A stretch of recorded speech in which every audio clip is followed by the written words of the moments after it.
Hello, subscribers of ICICI. From this week onwards, we will be giving you an update in English about what is in store for Indian markets for the next week. So many of my friends have requested that it will be better if a video in English is being posted about the outlook of Indian markets for the coming week. So based on that request, I am putting this video which is fully in English so that you can share this to your friends of other states and those who are not so much conversant in Tamil. Okay, so let us come to the topic. So in the last month, that is in April series, we saw a big jump in Nifty, and unexpectedly Nifty rose to levels of 9,800, and that too on the last day of expiry. So it was totally unexpected and everybody was caught in surprise. See, one has to remember that in that particular week, huge calls were written in the strike price of 9,500, and once Nifty crossed 9,500 levels, and moreover as expiry was nearing, everybody, especially those who wrote those calls, were put in the wrong foot, and they were forced to cover those calls, and that was actually the reason for the rise in market. Fundamentally nothing has changed. Okay, and the next immediate day was a holiday. We were observing May Day.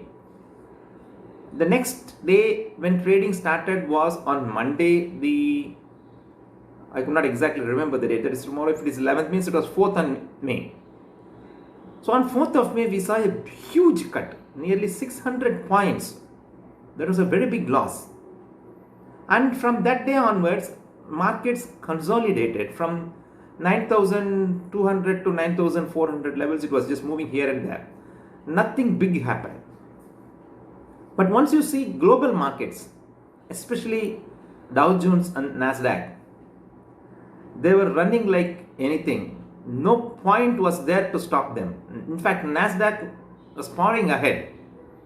When compared to Dow Jones, the gains of Nasdaq is even much more bigger. Globally, markets are so strong, and to be frank, there is no stopping them, because markets are going strength by strength every day, and even on Friday, global markets gain big.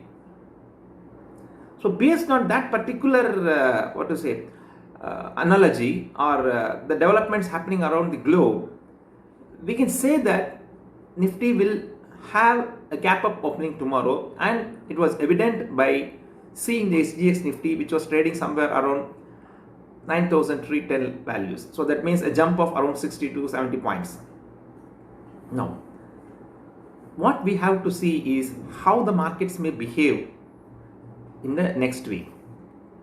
See, technically markets are in a sideways, and to be frank, we can assume that markets are in no mood to fall. That is the actual truth, because if you see closely, whenever there is a fall, markets are being supported by big boys like Reliance, Hindustan Lever, some companies which have big contribution to the index. Especially Reliance is the one which is acting like a rock, holding the markets strongly.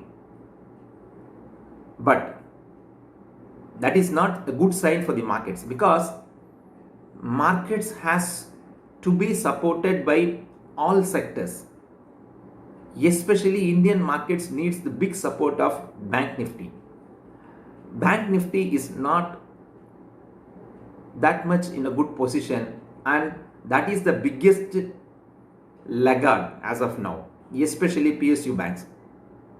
If you see the performance of the big boy, State Bank of India, Friday it touched 52-week low of around 166 rupees.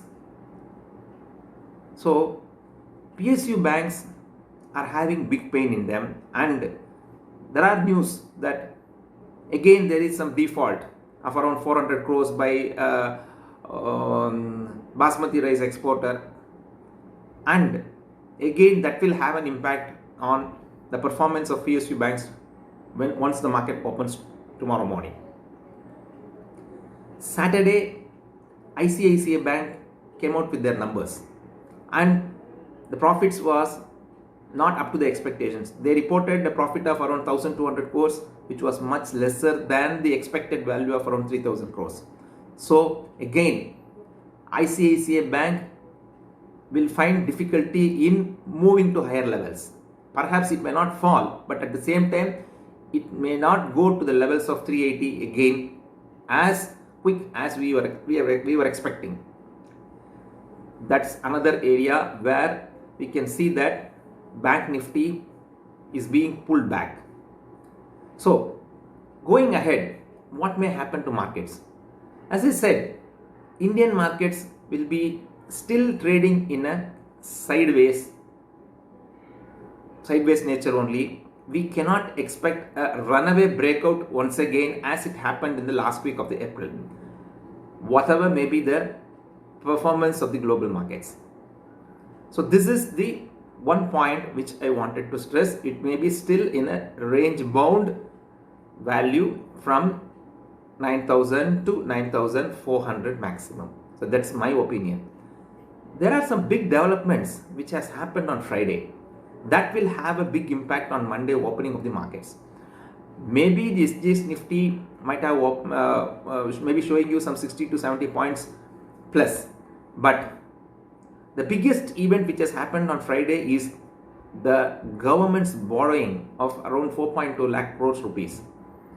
So that will definitely increase the fiscal deficit, and we all know that as the government borrowing exceeds a particular value, the bond yields will go up, and that is not a good sign for equity markets and the local currency Indian rupee as well.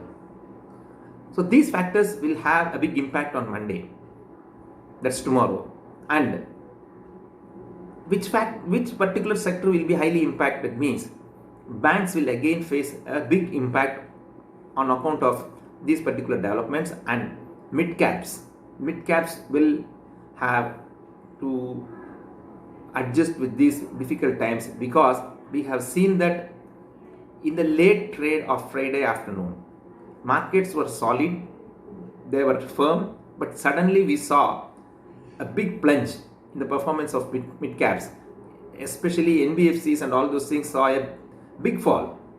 So once again, investors are instructed not to jump to buy mid caps, and they are advised to have a watch and wait policy till a clarity emerges, and definitely it will happen at the end of the session. Going by sector wise, it's clear again that the pharma sector is outperforming, and Sun Pharma did exceptionally well on Friday, and once again it has reached the values of 470. Again it will go to 480, 485 values very easily, and who knows, it may even go beyond 500 in this particular week. So pharma is the safest side, banks are weakest, IT neutral. Okay, so these are all the sector-wise performance what we may expect in the next week. IT may be neutral, pharma will outperform, banks will underperform, Reliance will once again outperform. We can trade it, and don't get caught by putting your money in mid caps, because definitely mid caps will bleed. So this is my observation, and frankly saying, I expect that markets will once again retest 9,000 levels, because whatever may be the developments happening around the globe, there is still a lot of confusion and chaos in Indian market, and investors are not so busy in buying, and perhaps it may not go down to values below 8,800, since buying is happening in some other sectors which may propel Nifty back to 9,000 levels. The general opinion is that market may trend below, and who knows, if Asian markets open shaky tomorrow, definitely we will have a big cut in the indices tomorrow. So with these few words, I once again say that I thank the subscribers of Easy Kasu for watching videos regularly. Please share these videos to your friends and let us have a healthy discussion. And individual stock ideas we will give, and based on that we can have discussions. Thank you once again for watching Easy Kasu. Please like, subscribe, share, and then post your valuable comments on the wall and help us. Thank you so much.